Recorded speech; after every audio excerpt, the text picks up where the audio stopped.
สบายดีทุกคนวันนี้สังโยจะมารีวิวพินเลยรีวิวพินราคาเริ่มต้นแล้วพินขนาดน้อยนะ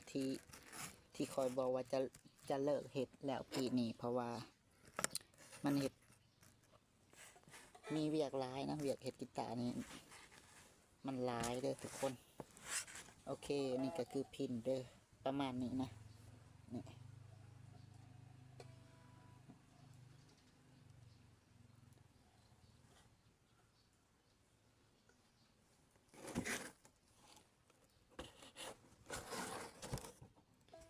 โอเคมันอยากมัวเนี่ยนะลองพังเสียงบังเด้อทุกคนเด้ออันนี้เป็นพินขนาดน้อยที่จะเลิกเห็ดแหละทุกคนปีนี้เพียงแต่ว่าจะเห็ดประมาณ10 หน่วยแต่ว่าใกล้จะครบแล้วถ้าผู้ใดยังอยากได้จะฝ่าสั่งมาเด้อแม่นมีราคาแต่400,000สั่งแล้วเราก็จะเห็ดให้ประมาณ3-4 มื้อแล้วเนาะสำหรับพินรุ่นนี้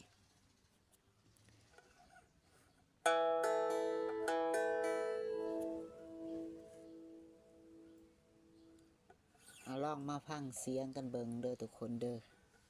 เป็นอะไรคอมเมนต์มาเด้อทุกคนเด้อมาคอยเองกระลินพินบ่เป็นนะมันบ่อยากแกงนะทุกคนนะ